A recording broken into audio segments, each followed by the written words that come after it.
This is Brian Liberati, your DTL PGA Golf professional.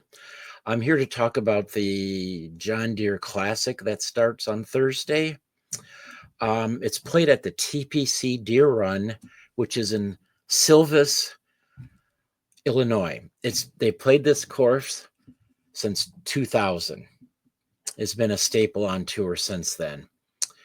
One thing here on this course, it's a par 71, 3 par 5s, 4 par 3s. The course is not real long. I mean, the par 5s are very gettable. Guys should birdie to eagle them most of the time. They do have a couple tough par 4s. I think 3 of them are over 480. So there's some differences. Par 3s, there's 2 of them that are like 220 to 235 distance. There's one that's like 185 to 190, and then there's a shorter one, I think 150 to 160. So it's got a good variety. I think there's 4 dog legs on the course. The fairways are 36 yards wide, which is pretty wide for PGA Tour standards. So they're generous off the tee for you. That's why, to me, the number one metric this week to look at is driving accuracy. Distance isn't a priority like last week was at the Rocket Classic.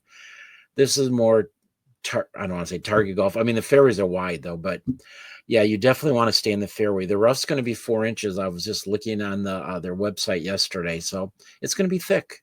It's going to be thick. So they're going to get penalized if you're in the rough. I would say if you're in the rough compared to in the fairway off the tee, I would say you could add a half a stroke to the hole, which doesn't sound like much, but if you're in the rough 4 or 5 times, you're going to add 2 or 3 shots to your score, and usually this goes pretty low, and I think it's usually 20 under range, if not lower than that. So definitely hitting fairways, getting in the fairway is going to be a big, big priority. All right, now, this has a better field than it has in probably 10, 15 years, stronger, deeper field. Just like with the Rocket Classic last week, the reason is because FedEx playoffs are coming up, Ryder Cup's coming up. Guys are really fighting for points right now to move up. Plus, maybe as most of you know, the tour usually was 125 exempt players every year.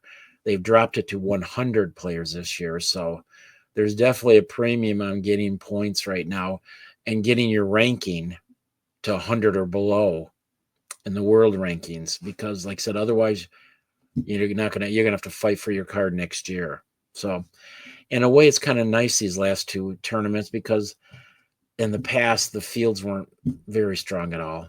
I mean, I know you're not getting the top names, but Ben Griffin, I think, is the 6th ranked player right now in the world. He's the lowest ranked player. But in fact, I might as well start with him. For winners, I'm kind of looking at Ben Griffin. He's at plus 160. I know it's not huge odds, great odds. But if you look at his last 6 tournaments, his metrics are unbelievable.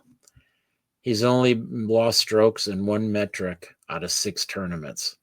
And there's usually 6 or 7 metrics we use in every tournament, from off the tee, approach shots, putting, short game.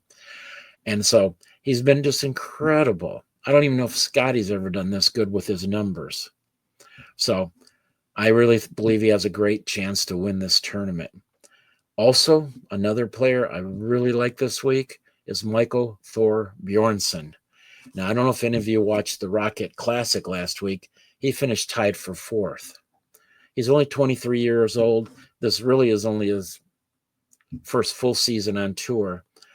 But he played the last 2 years at the John Deere. 2023, he tied 17th. Last year, he tied for 2nd. This kid has power to burn. He just needs to clean up and work on his putting. But that's normal for these young guys. The way they're taught nowadays, it's all about numbers. It's all about club speed. So he needs some work with his short game and putting. But, I mean, it's just incredible what he does. And also, too, He has J.J. Jakovic as his caddy now. To most people, that might not mean a thing, but J.J. Was Colin Morikawa's caddy ever since he started on tour. And he was talking, I heard him talk to a couple of the announcers this past week at Detroit. This one shot he hit over this tree onto a par 5, he goes, "Do you think Colin could have done that?" He said Colin would have had to play around the tree. So this young man has loads of talent, power, and I really believe he's going to be a player down the road. The other player I like to win is Jake Knapp.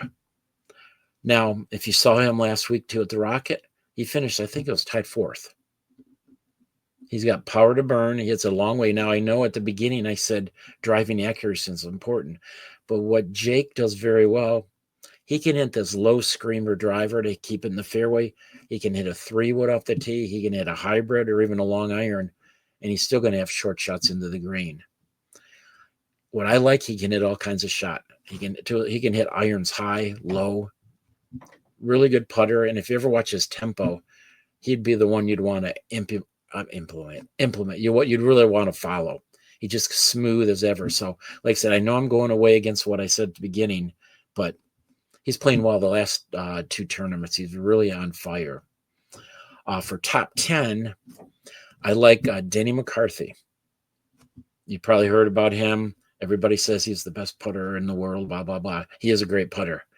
And the last 3 years here at the John Deere, he finished tied 6th, tied 7th, tied 6th. Now, of course, he's never won, but this would be a course where he could win on. Yeah. He doesn't hit the ball long, fairly accurate. His iron play's really gotten better, and his short game this year is, I believe, better than I've ever seen it. So I think he's got a really good chance to finish strong and high. One of my other top 10s, Michael Thor Bjornsson. I won't bore you. He's at plus 320. And I don't know if I said about McCarthy. McCarthy's plus 260 to finish top 10. Like I said, so I won't say too much more about Michael, but I got a feeling he will finish up strongly and high. And my other top 10 I'm looking at is Thriston Lawrence. He's from South Africa. Now, again, if you watched the Rocket Classic last week, he finished, I think, tied 8th. He's been on fire the last 2 tournaments. He finished top 10 both times. In fact, at the U.S. Open, I think he was tied 8th. So he started out the year really poorly. But the last, like I said, 2 tournaments now, he's really, really on fire. And he can hit all kinds of shots. He can hit right to left, left to right, high, low. He's got a really solid game overall. My top 20s, I like Mark Hubbard at plus 200.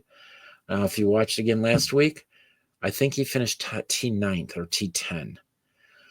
He's been very, very hot lately. His last 3 tournaments, his metrics, he's striking the ball really good. He's putting better the last 3 weeks. He's hitting a lot of greens, and that's important at this John Deere. So I believe he can really finish in the top 20. I also have, and I forgot him first, sorry, Chris Gotterup. He's at plus 170. Now, again, he's like Jake Knapp. I'm kind of going against what I said earlier. He bombs the ball. But his metrics, his approach to the greens, his short game, everything's fabulous. If he could only putt, once he learns to putt, he's going to win tournaments because his putting's been holding him back. But he's finished top 25, I think, the last 4 events. But not just that, he's getting closer and closer every time. And then my third top 20 I'm looking at is Matt McCarty. He's a left-hander. I don't know if you remember, he came on tour last year because he had won 3 Corn Ferry events, and he was placed onto the PGA Tour. He doesn't hit the ball long, but he's very straight with his driver, really good iron player, and his putting is really, really good. So I think he's good, and he's at plus 260. So those are the plays I have right now. Now, I might have mentioned this last video, but if you haven't come to our golf section of our Discord, or if you're not a part of Discord, sign up. It's free. It's great. if you haven't been in there. But in our golf section, there's 4 or 5 other guys, not just me, that post results now. They even give a little synopsis of the course and all that. And I tell you what, they're making money every week. And I think with my picks, I've been profitable the last, I think, 6 tournaments. I'm not saying it's huge profits, but we're ahead, you know. And also, too, I'll get with AB after, and I'll see if I can maybe go on his Wednesday 3:00 show and put some matchup picks out there. I usually like to pick 2 or 3 each day. But again, as I've said before, if you have questions, grab me in AB's room or leave me a message or a question on our Discord in golf. I check it all the time. So again, I appreciate everybody. And again, I love this crew. I love AB. Thanks, everybody. Have a great day, and let's win some cash this week.